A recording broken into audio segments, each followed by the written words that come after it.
How did Jews in America get so wealthy? Jewish immigrants have been the wealthiest religious community in American culture since the great influx of a century ago or so. They comprise just 2% of the U.S. populace, yet 25% of the 400 richest Americans. How did it come about, and how important is their assistance to Israel? Let's continue, but first subscribe to our channel. Ronald Lauder, the president of the World Jewish Congress, recently caused controversy by urging Israel to begin peace talks with the Palestinians right away. Benjamin Netanyahu, Prime Minister Lauder's personal friend, was thought to be the target of the statement. A little while later, Lauder reaffirmed his unequivocal backing of Netanyahu and policies that seek to create a lasting peace in the Middle East. Because of his significant role and primarily his wealth, Lauder's comments made headlines and provoked both positive and negative reactions. According to Forbes magazine, he is worth $2.7 billion. In addition to being one of the world's largest art collectors, his family owns the massive Estée Lauder Cosmetics company. He also owns hundreds of television stations and media outlets both domestically and internationally, including 25% of Channel 10 TV in Israel. He generously contributes to several Jewish and Israeli institutions, leaders, and organizations, including Netanyahu. There are undoubtedly other American Jews influencing Israel and giving money to the country in addition to Lauder. When they were little, the rich uncle in America used to send packages to many Israeli adults. The U.S. donates billions of shekels to thousands of institutions, including hospitals and colleges. They account for over 2/3 of all donations made in Israel, according to a Hebrew University research. The Jewish Agency provides aid to each new immigrant. The majority of its funding comes from U.S. donations. Many of us reside on land that Arabs were purchased by the Jewish National Fund using funds from Jewish Americans. The Israeli government provides NIS $1,295 per month to a Haredi yeshiva student. Additional funds of NIS $3,885 come from Haredi American donations. According to the online Jewish encyclopedia, 5.6 million Jews, or 1.8% of the total population, reside in the United States, not counting the 500 Israelis. The majority of them live in wealthy cities, primarily in New York, Miami, Los Angeles, Philadelphia, and Boston. According to a 2008 Pew Forum Institute study, 46 Jews earn more than $100,000 annually, compared to 19% of all Americans. This makes Jews the richest religion community in the U.S. This year, a different Gallup poll revealed that more American Jews than any other religious group, 70%, enjoy a high standard of living, which is higher than that of 60% of the population. Of the 400 billionaires listed on Forbes' list of the wealthiest individuals in America, over 100 are Jewish. As Forbes puts it, Jews own 6 of the top 20 venture capital funds in the United States. The founders of Google and Facebook, Mark Zuckerberg and David Fisher, the latter the son of Bank of Israel Governor Stanley Fisher, are Jewish, as is Sergey Brin. Ben Shalom Bernanke, the Federal Reserve's chairman, is Jewish, as is Paul Warburg, the Fed's founder, and Alan Greenspan, his predecessor. Beyond their percentage of the population, Jews are well represented in Wall Street, Silicon Valley, U.S. Congress and administration, Hollywood, TV networks, and the American press. American Jews are among the wealthiest ethnic groups in the universe since they live in one of the richest nations in the world, the United States. The pace at which they amassed wealth makes their success story even more amazing. When the U.S. was founded on July 4, 1776, there were just a few thousand Jews living there, the majority of whom were Marrano and those who had fled or were banished from Spain in favor of colonies in North America. Approximately 200 Jews, primarily from Germany and Central Europe, emigrated to the U.S. in the middle of the 19th century. The majority of them were well-established Reformed Jews who identified more as Germans and Americans than as Jews.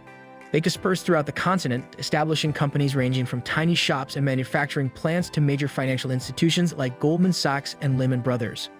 In 1882, the huge immigrant wave started. Poised half of all Jews lived in Tsarist Russia, which was in the throes of a failing industrial revolution and was poised to collapse. Meanwhile, Jews residing in smaller towns suffered from brutal pogroms and fell into poverty. About 2 million Jews left Ukraine, Western Russia, Poland, Lithuania, Belarus, and Romania to come to the United States in a span of 42 years. The U.S. rose to become the largest Jewish concentration in the world. In 1924, a wave of immigration to Israel started in large numbers, but was later stopped by strict rules passed in the U.S. The majority of the immigrants who came to the U.S. on packed boats were as impoverished as church mice. According to research by that era's leading scholar, Dr. Robert Rockaway, 80% of American Jews worked manually prior to World War I, the majority of them in textile industries. Industrialist Henry Ford sponsored an anti-Semitic campaign that resulted in the blocking of Jewish workers from many businesses. In Brooklyn and the Lower East Side of New York, the majority of them resided in densely populated, filthy slums. Numerous movies and literary works depict the vibrant yet harsh and violent world that exists in those neighborhoods. Growing up in the dirty alleys was a vibrant culture of cabarets and small Yiddish theaters, accompanied by a Jewish mafia that included well-known crime figures like Meyer Lansky, Abner Longies Willman, and Louis Lepke Buchholter. Many of the socialist Jews in Europe got involved in trade unions, worker strikes, and protests. A large number of labor unions were founded by Jews. But more quickly than any other immigrant group, the Jewish immigrants rose out of poverty. According to Rockaway, in the 1930s, twice as many Jewish males as there were in the general American population worked in free professions, 20%. After World War II, anti-Semitism declined and liberal activists, many of whom were Jewish, struggled to get the 1964 Civil Rights Act to repeal and lessen hiring restrictions against Jews. 75% of American Jews worked in white-collar employment in 1957. Compared to 35% of all white Americans, in 1970, 87% of Jewish males held clerical positions versus 42% of white Americans, and Jewish men earned 72% more than the average. The Democratic Party and welfare policies are the only things that keep the majority of people impoverished. As Jews gained wealth, they assimilated into the community. They left the ghetto and relocated into the suburbs, giving up Yiddish and assimilating into the non-Jewish upper classes' fashion, vocabulary, and dating customs. After leaving religion behind to immigrate to the U.S., the majority of Jews later returned to religion and joined Reform and conservative communities, becoming more like the majority of Americans who practice religion. Millions of immigrants from China, Italy, Ireland, and dozens of other nations immigrated in the U.S. with Jews. Since then, they have also settled down, although the Jews have been more successful than everyone else. How come? Every expert we spoke with said that Jewish education was the cause. According to research by the Jewish American student organization Hillel, 9 to 33% of students at prestigious U.S. institutions identify as Jewish. According to Danny Halperin, the former Israeli economic attaché in Washington, the Jewish tradition always sanctified studying, and the Jews made an effort to study from the moment they arrived in America. Furthermore, Jews have a long history of becoming successful company owners. For instance, the Irish study less and initiated less since they were descended from families of land workers with a different mindset. The Jews progressed because many areas were blocked to them, states Halperin. Few Jews were absorbed into the police force compared to the large number of Irish people. The Jews ventured into new professions that required self-starters. They founded investment banking because they refused to fit into conventional banking. The film industry was essentially taken over by Jews once it was founded from scratch in the 1930s.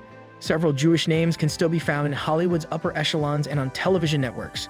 Subsequently, they revolutionized high-tech and introduced a new, learning-intensive sector. According to Rebecca Caspi, Executive Vice President of the Jewish Federations of North America, JFNA, the Jews were the first people to undergo globalization. They had a robust and encouraging community as well as a global network of links that predated other countries. All other ethnic groups look forward to the Jewish Community Organization as a model. While it wasn't supportive of the individual, it did aid Jews everywhere, particularly in the US, which was always more open than other nations and offered equal possibilities.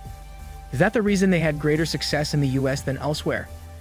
In the majority of countries, discrimination decreased. I believe that Jews have prospered in America specifically because capitalism benefits them. Jews are more likely to be entrepreneurs. They also tend to study more, are perceptive, know how to grab chances, and are adept at networking. Jews benefit from a competitive environment. This finishes our today's video. Comment down below your views on it. Subscribe now for more.